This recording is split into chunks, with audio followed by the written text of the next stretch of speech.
ఇంకో పక్క నుంచి మీరేం ఆలోచించాలంటే నాకు ఆ కంపెనీలో జాబ్ వస్తే నాకు మంచిది, ఆ కంపెనీ కోసం కూడా మంచిదే.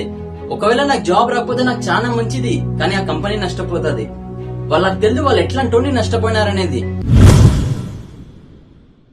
ఫ్రెండ్స్, ఈరోజు వీడియో టాపిక్ జాబ్ అనేది చాలా ఇంపార్టెంట్. మీలో చాలా మంది దీనికోసమే ట్రై చేస్తుంటారు. బిజినెస్ ప్లానింగ్ చేసే వాళ్ళు 5% మంది ఉంటే జాబ్ కోసం ట్రై చేసే వాళ్ళు 95% మంది ఉంటారు. చాలా మంది ఎన్ని కోచింగ్స్ తీసుకున్నా అండ్ ఎంత కష్టపడినా కూడా వాళ్ళు జాబ్ ని పొందలేకపోతుంటారు. వాళ్ళు ఎన్నిసార్లు ఇంటర్వ్యూకి అటెండ్ అయ్యినా కూడా ఫెయిల్ అవుతుంటారు. ఈరోజు మీరు ఒక 5 minutes నా వీడియోని కంప్లీట్ గా చూస్తే మీరు ఇంటర్వ్యూని ఎలా ఫేస్ చేయాలో అండ్ జాబ్ ని ఎలా పొందాలో మీకు అర్థమైపోతుంది. చూడండి ఫ్రెండ్స్, ఇక్కడ 2 ఎక్స్ట్రీమ్స్ ఉంటాయి. మొదటిది నెగటివ్ థింకింగ్. ఇది మీకు చదువుల్లో లోపల నుంచే తినేస్తుంటది.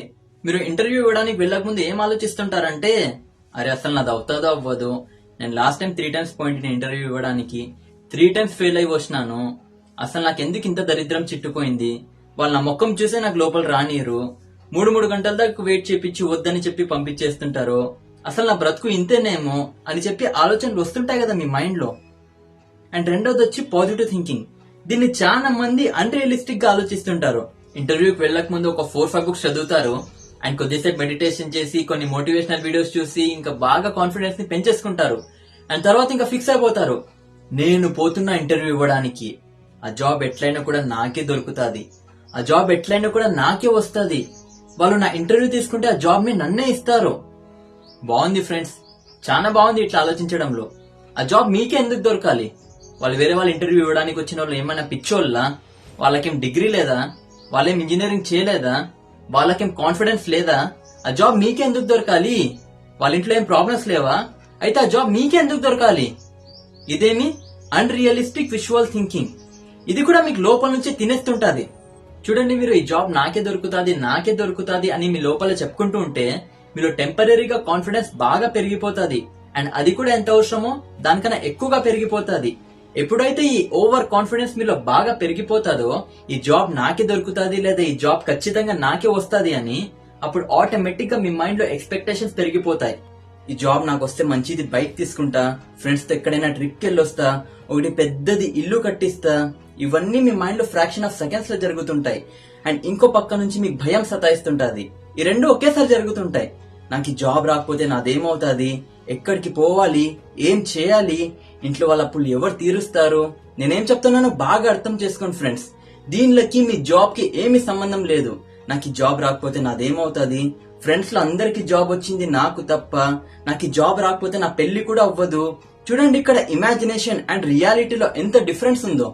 ఆడ ఎవరైతే మీ ఇంటర్వ్యూ తీసుకుంటున్నాడో, ఆడెవరైతే మీకు జాబ్ ఇస్తున్నాడో, అతను కొంచెం కూడా పట్టించుకోడు ఫ్రెండ్స్ మీరు ఎలాంటి ప్రాబ్లమ్స్ ని ఫేస్ చేస్తున్నారని. మీలో ఎంత కాన్ఫిడెన్స్ ఉందో అతనేం పట్టించుకోడు. మీకు ఎవరైనా హెచ్ఆర్ తెలుసుంటే ఒకసారి కనుక్కోండి. ఒకరిని రిక్రూట్ చేస్తున్నారంటే అతను 100 క్వాలిటీస్ ని చెక్ చేస్తారు. కాన్ఫిడెన్స్ అందులో ఒకటి. కొందరిలో కాన్ఫిడెన్స్ ఉంటే డిసిప్లిన్ ఉండదు, డిసిప్లిన్ ఉంటే స్కిల్స్ ఉండవు, స్కిల్స్ ఉంటే ఎక్స్పీరియన్స్ ఉండదు. ఏమైనా కారణం ఉండొచ్చు మీకు జాబ్ రాకుండా ఉండడానికి. మీకు జాబ్ రావడం రాకపోవడం మీ చేతుల్లో లేదు. అందుకే మీ అవసరాల గురించి మర్చిపోండి. ఆ కంపెనీకి ఏం అవసరమో దాని గురించి ఆలోచించండి. మిగతా 50 మంది ఏం చేస్తున్నారు? జాబ్ తీసుకోవడానికి వెళ్తున్నారు. మీరేం చేస్తున్నారు? కంపెనీ లాభం కోసం వెళ్తున్నారు. ఆ కంపెనీ గురించి స్టడీ చేయాలి, ఆ కంపెనీ అమ్మే ప్రొడక్ట్స్ గురించి స్టడీ చేయాలి, ఆ కంపెనీ పెట్టిన జాబ్ ప్రొఫైల్లో ఎలాంటి రోల్ ని వెతుకుతోందో దాన్ని చూడాలి, ఆ కంపెనీ లాభం కోసం నేనేం చేయగలుగుతా అని చెప్పి ఆలోచించాలి. ఇవన్నీ మీ మైండ్ లో జరిగేటప్పుడు మీ ఎదురుగున్న ఇంటర్వ్యూ తీసుకున్న మనిషికి ఆటోమేటిక్ గా మీ కళ్ళలో కనిపించేస్తుంది. మిగతా 50 మందిలో సగం మంది ఈ జాబ్ నాకు దొరుకుతాదో దొరకదో, ఈ కంపెనీ నాకు తీసుకుంటాదో తీసుకోదో అని చెప్పి సగం మంది ఆడే చచ్చిపోతుంటారు. మిగిలిన సగం మంది ఈ జాబ్ నాకే దొరుకుతుంది అని చెప్పి అనుకుంటుంటారు. ఎందుకు దొరుకుతుందని అడిగితే ఏం ఆన్సర్ ఉండదు. ఆడ కూర్చొని మీరేం ఆలోచిస్తుంటారు? నేను ఈ కంపెనీ గురించి బాగా రీసెర్చ్ చేసిన, ఈ కంపెనీ పెట్టిన జాబ్ ప్రొఫైల్ ని బాగా స్టడీ చేసిన, నేనెంతైతే ఎఫర్ట్స్ పెట్టగలుగుతానో నా 100% పెట్టాను ఇంటర్వ్యూ కోసం. నేను అలా లోపల వెళ్ళినా కూడా నా 100% ఇస్తాను వాళ్ళు అడిగిన దానికి ఆన్సర్స్ ఇవ్వడానికి.